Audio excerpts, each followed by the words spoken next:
Now, after we've talked about intervals, I will now explain you something about musical chords.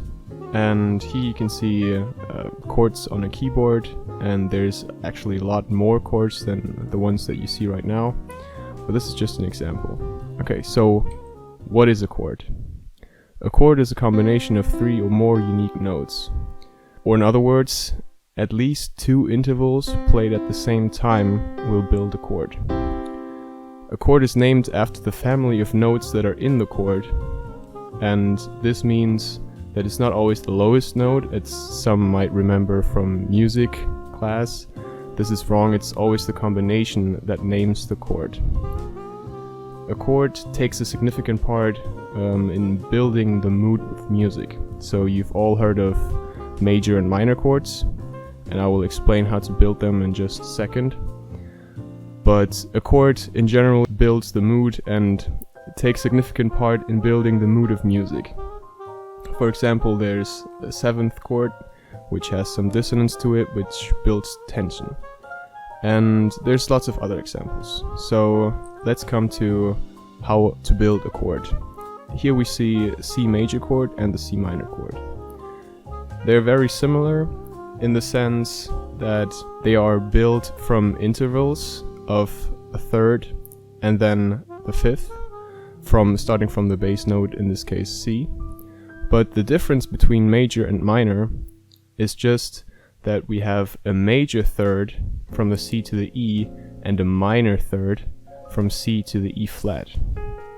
And this is the same for all chords, so you can build a major chord just by knowing the intervals and then stacking them upon each other. We can also build more fancy chords, for example the C suspended chord. And here we cut out the middle note, so the 3rd, and add the 4th or the 2nd, as you can see. This builds up tension, and it's also called an open sound, and it's used for transitions a lot.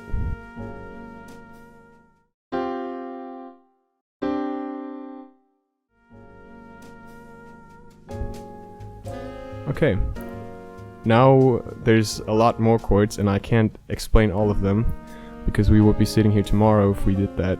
So there's also the augmented and the diminished chord, which are interesting. And for the augmented, we don't just go a major 3rd from the C to the E, but we go another major 3rd from E to G sharp, and this will give us then the C augmented.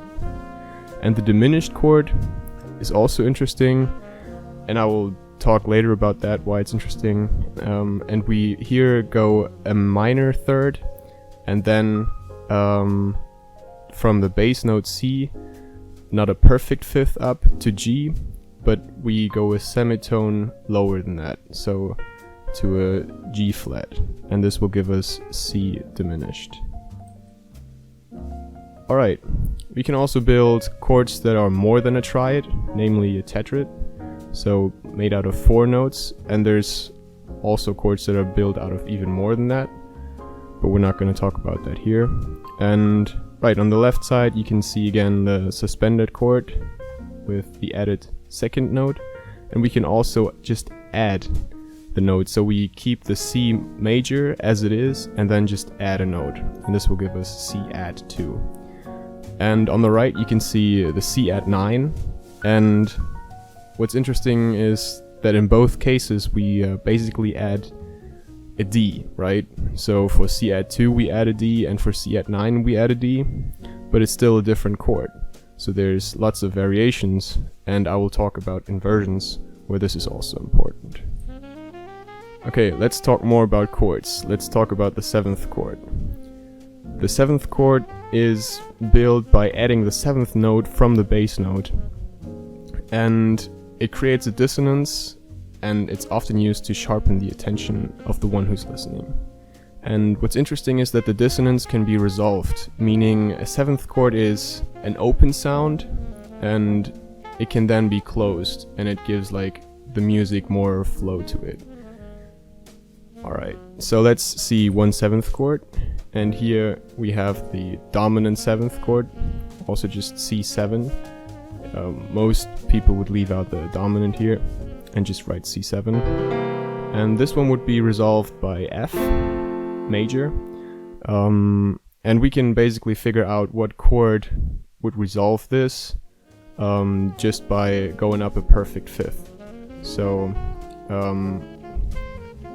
if we know we want to resolve C7, then we basically go from the root note or from the bass note C down a perfect fifth, and then we will end up on F, and then F major will resolve this 7th chord. And there are many other 7th chords, and in general there's way more to chords than I can present here. And just to name a few, there are major and minor 7th. So as you can see here, the B is a B flat, and that will give us a full note to the octave, so to the next C. But you can also just go half a note up, but then that would be a different C7, so to say. And a way to measure the 7th chord is, or to describe it, is just to name the intervals you go up. So this dominant 7th chord you could also describe as a major minor 7th, because we go from C to E, that's a major 3rd, and then to from the C to the B, so the 7th step is a minor 7th. Right. And scales and chords. Here we see just the C scale and basically the chords that we can make out of every note that's in the C scale. And we start just by C major and then go to D minor, E minor, F major, G major, A minor, and then a diminished B. And this will stay the same for every key. So we start with a major, then then there's a minor, another minor, a major again, another major, a minor, and then the diminished chord. And there's only one diminished chord for each scale. Right, and lastly, what I want to present about chords is the inversion of chords. I think that's very important because it makes the music more smoothly sounding. And this is again possible with all chords. So in the root position, we have for C major again just the C, E, G. So just again stack the intervals upon each other, go a major 3rd, and then the perfect 5th. And then that will give us C, E, G. And then now for the first inversion, we flip the C 1 octave higher, and that will give us E, G, C. This is still C major because it depends on the combination of notes to name the chord and not the lowest one. And the second inversion will just flip the E 1 octave higher, and this would then be the second inversion and still a C major.